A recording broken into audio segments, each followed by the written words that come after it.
सास 1 नंबरी तो बहू 10 नंबरी। गोपाल की एक छोटी सी दुकान थी। उसकी शादी चंदा नाम की सुंदर लड़की से 3 साल पहले हुई थी, पर उसकी माँ सुशीला को चंदा फूटी आंखों नहीं सुहाती थी। वो शुरू से ही उसकी जान की दुश्मन थी। चंदा पूरे घर का सारा काम करती, फिर भी सुशीला हमेशा उसकी शिकायत करती रहती।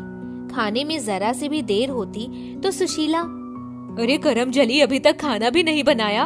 एक तो माँ बाप ने दहेज में कुछ दिया नहीं, ऊपर से अपनी बेसहुर लड़की हमारे गले बांध दी।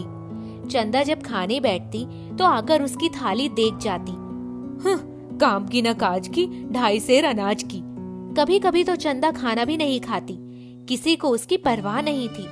कैसे माँ को खुश रखूं कि वो नाराज ना रहे। वो तो कभी खुशी नहीं होती। मैं घर की सफाई, बर्तन, खाना बनाने से लेकर उनके पैर दबाने तक सब करती हूँ, पर वो है कि सारे दिन आराम करती हैं और पूरे मोहल्ले में घूमकर मेरी चुगलियाँ करती फिरती हैं।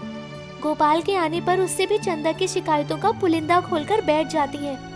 गोपाल बेचारा सुबह से शाम तक दुकान का काम करके थक कर आता था। उसको पता ही न चलता कि उसकी पत्नी को कितनी तकलीफ है। कभी कभी वो तंग आकर उस पर हाथ उठा देता था। तुम्हारे साथ ऐसा ही होना चाहिए। मेरे पति को भी मेरी तकलीफ से कोई सरोकार नहीं। एक दिन सुबह से ही चंदा को तेज बुखार था। पूरा बदन तप रहा था। सिर में बहुत दर्द था। उसने उठने की बहुत कोशिश की, पर उससे उठा नहीं गया। तभी सुशीला की कड़कड़ाती आवाज उसके कानों में पड़ी। अरे कहाँ मर गई? दिन भर पलंग तोड़ती रहेगी कि उठकर घर का काम भी करेगी। चंदा बिस्तर से उठकर आगे बढ़ी। उसे बुखार की वजह से चक्कर आया। वह बिस्तर से गिर पड़ी। सुशीला आई तो उसको बिस्तर पर पड़े देखकर, अरे उठ महारानी, घर की साफ सफाई करके खाना चढ़ा दे। चंदा बड़ी हिम्मत करके उठी और झाड़ू लगाने लगी। तभी, जाकर पहले कुएं से पानी लेकर आ, घर में पानी की एक बूंद भी नहीं है। वो मटका उठाकर पानी लेने गई और कुएं के पास ही बैठकर रोने लगी। वहीं पास में एक बूढ़ी औरत बैठी थी। बेटा जरा पानी पिला दो, बहुत प्यास लगी है। चंदा ने पानी निकालकर उस बूढ़ी औरत को पिला दिया। तुम रो क्यों रही थी? चंदा ने शायद पहली बार किसी से इतनी हमदर्दी दिखाई थी। वह फूट फूट कर रो पड़ी और बोली, मेरी माँ ने ऐसे घर में शादी कर दी जहाँ दुख के सिवा कुछ भी नहीं है। जो खुद अपने अधिकारों के लिए नहीं लड़ सकता, उसकी सहायता कोई नहीं करता। तुम उस औरत से कमजोर हो। कमजोर तो नहीं हूँ, पर डरती हूँ कि अगर वो मेरे पति से कहकर मुझे घर से निकाल देगी तो मैं कहाँ जाऊंगी। अब तो माँ बाप भी नहीं है। तुम जितना उन लोगों से दबोगी, वो तुम्हें उतना ही दबाएंगे। उस बूढ़ी औरत की बातें सुनकर उसके पूरे शरीर में ताजगी आ गई और चेहरे पर प्रसन्नता छा गई। मटका भरकर वो घर आई। उसको खुश देखकर उसकी सास चिढ़ गई। जल्दी सारे काम निपटाकर खाना बना। चंदा अपने कमरे में आई और बिस्तर पर लेट गई। आज ये खाना क्यों नहीं बना रही है?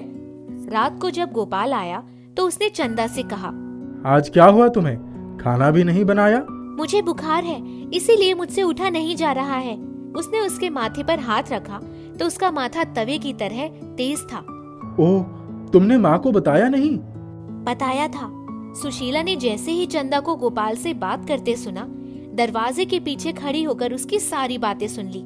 चंदा को जैसे ही इस बात का आभास हुआ कि दरवाजे के पीछे उसकी सास खड़ी है, अब मुझसे बर्दाश्त नहीं होता। इससे अच्छा होता कि मैं मर ही जाती। अरे इतना निराश क्यों होती हो? आज मैं खाना बना लूंगा, तुम आराम करो। तभी उसकी सास धड़धड़ाते हुए उसके कमरे में आई और बड़े गुस्से से उसने कहा, तेरी ये मजाल, मेरे ही बेटे को मेरे खिलाफ भड़का रही है। माँ, उसकी तबीयत खराब है। तुम क्या कर रही हो? क्या एक दिन तुम खाना नहीं बना सकती हो? खूब पट्टी पढ़ाई है इसने तुम्हें। हटो, मैं खुद बना लूंगा। गोपाल रसोई में गया। उसने आधे घंटे में खाना बनाकर अपनी माँ के सामने थाली रख दिया और चंदा का खाना लेकर उसके पास गया। मुझे नहीं खाना है, मेरी तबीयत ठीक नहीं लग रही है, तुम खा लो। ठीक है, खाना खाकर मैं तुम्हारे लिए दूध ले आता हूँ। गोपाल और उसकी माँ ने खाना खा लिया। इसको क्या हो गया? पत्नी की सेवा में लग गया। दूसरे दिन चंदा सुबह उठ गई, पर उसने कोई काम नहीं किया। उस बूढ़ी अम्मा ने ठीक कहा था, जब तक मैं खुद के अधिकारों के लिए नहीं लड़ूंगी, मेरी सहायता कोई नहीं कर सकता। अच्छी भली पूरे मोहल्ले में चुगलियां करती, दंदनाती फिरती है। मैं सारे दिन सर खपाती रहती हूँ, ऊपर से इनके जुल्म भी सहूं। बुखार तो उतर गया है, पर आज तुम आराम करो, मैं कुछ बना लेता हूँ। उसकी माँ को शक हो गया कि चंदा गोपाल के कान भरती है। दरवाजे के ही बाहर खड़ी थी। मैं तुम्हारे लिए चाय लेकर आता हूँ। अम्मा गुस्से से पैर पटकती हुई बाहर चली गई। गोपाल समझ गया कि खाना आज भी उसी को बनाना होगा, नहीं तो चंदा भूखी रह जाएगी दिन भर। ये क्या, तू चूल्हा चौका करेगा? लो, तुम खाना खाओ। गोपाल ने चंदा के लिए खिचड़ी और रोटी सब्जी बनाकर उसके कमरे में रख दिया। तुम मेरा कितना ख्याल रख रहे हो। अगर मैं तुमसे सब कुछ पहले ही बता देती तो मुझे इतने कष्ट न उठाने पड़ते। चलो, जब जागो तभी सवेरा। गोपाल के जाने के बाद अब उठेगी, दिन भर आराम ही करती रहेगी। चल घर की सफाई कर। अम्मा, आज मैं सफाई नहीं करूंगी, आप खुद कर लीजिए। तेरी तो ऐसी की तैसी। अभी उठ और मेरे घर से निकल जा। ठीक है, मैं चली जाती हूँ, पर काम तो बिल्कुल नहीं करूंगी। चंदा ने अपना पर्स उठाया और घर से निकलकर गोपाल की दुकान के पास जाकर खड़ी हो गई। उसको देखते ही, अरे, तुम यहाँ क्यों आई? तुम्हारी माँ ने कहा कि घर से बाहर निकल जाओ। मैं कहाँ जाती? तुम कह दो तो मैं जाकर किसी ट्रेन के सामने कूद जाऊंगी। अच्छा, तुम रुको, मैं अभी आया। गोपाल दुकान बंद करके उसके पास आया। चलो घर चले, तुम बाहर ही खड़ी रहना, जब मैं कहूँ तभी आना। घर पहुंचकर गोपाल घर के भीतर गया। चंदा बाहर ही खड़ी रही। माँ, चंदा कहाँ है? तू आज दुकान नहीं गया क्या? गया था, परंतु उसकी दवा लेकर आया हूँ। मुझे क्या पता कहाँ गई। माँ, बाहर पुलिस आ रही होगी, तुम्हारा बयान लेने। तैयार रहो, तुम्हारे कारण उसने अपनी जान देने की कोशिश की थी। मैंने तो उसे कुछ नहीं कहा। बेटा, क्या हो गया? कुछ नहीं हुआ, पुलिस ले जाएगी तुम्हें और सजा दिलवाएगी। तुम्हें चक्की पीसनी होगी। बेटा, पुलिस आए इससे पहले मुझे यहाँ से निकालकर मेरे मायके भेज दे। मैं अब से ऐसी गलती कभी नहीं करूँगी। तेरे पैर पड़ती हूँ, तू कहेगा तो मैं तेरी पत्नी से माफी मांगने के लिए तैयार हूँ। चलो, जल्दी चलो। गोपाल पीछे के रास्ते से अपनी माँ को लेकर बस स्टैंड तक गया। माँ, तुम रुको, मैं अभी आया। वो भागते हुए घर गया और चंदा से बोला, सुनो, अब तुम घर में जाओ, मैं रात तक माँ को उनके मायके पहुँचा कर आता हूँ, तब सब बताऊंगा।